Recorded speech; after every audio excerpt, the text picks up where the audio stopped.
Hey, how you guys doing? Today here showing you how to replace the passenger side motor mount on a 2008 Mazda 3. This body style is from 2003 through 2009, I believe. So I think these do come with 2-liter motors and 2.3-liter 4-cylinders. I'm not going to say that they're the same mount because I am unsure myself, but this particular car is a 2.3-liter, I believe. So I got a new mount. Here. The old mount, this whole bottom rubber piece completely just broke off.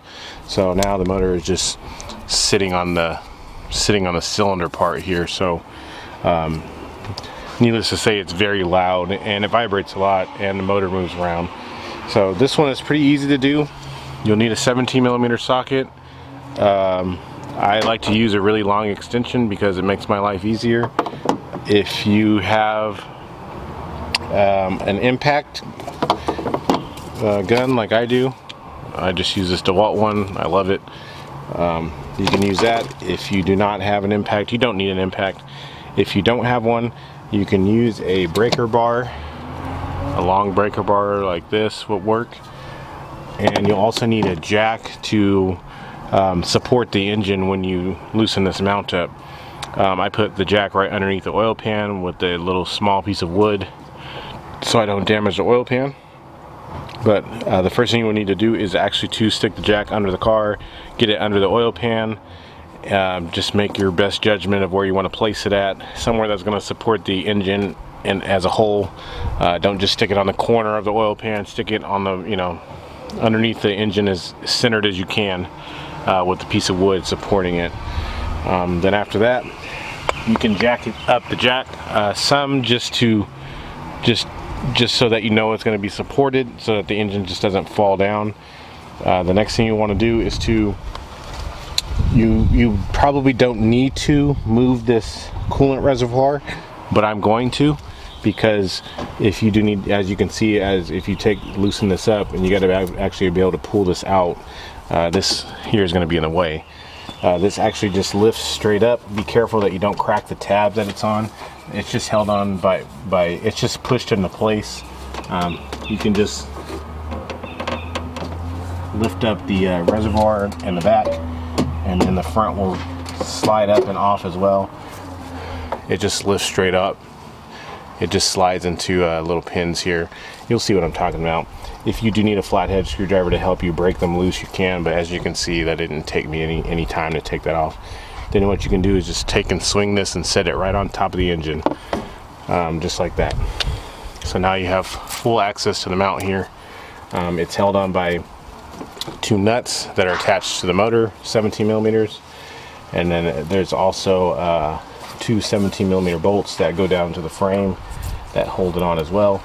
So I'm going to go ahead and loosen those up now.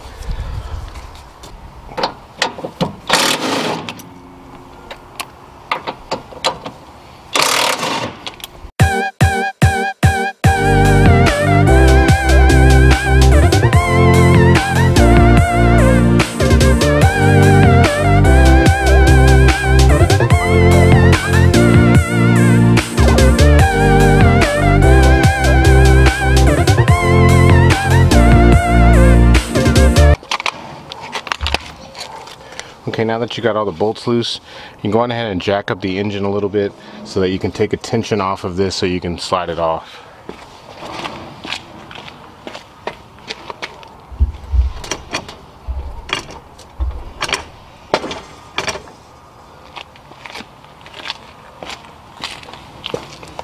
After you got the tension off of it like so, you should be able to just lift this straight off. As you can see, this one is completely shattered and broken. There is no more mount here.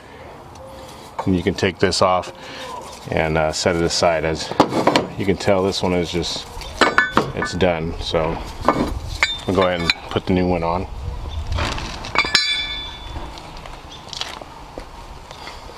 So pretty much you take your new one, this one here, and slide it back on the same way you took it off. Like I said, it's a very straightforward job. Slide it back on into place here.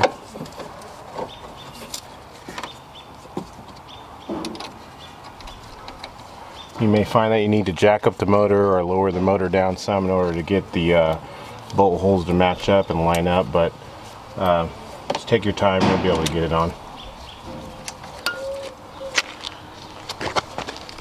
Okay, now that you got all the bolt holes started, you will have noticed that the frame rail ones are probably harder to put on than the other ones.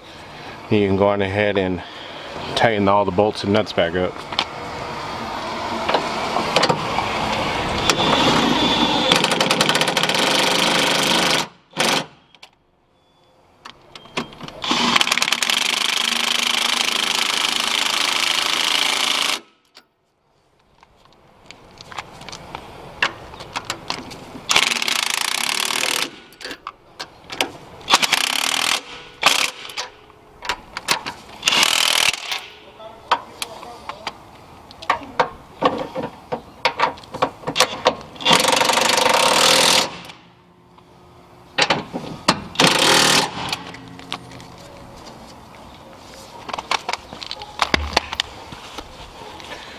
After the mount is on, you can go ahead and release the tension off the jack.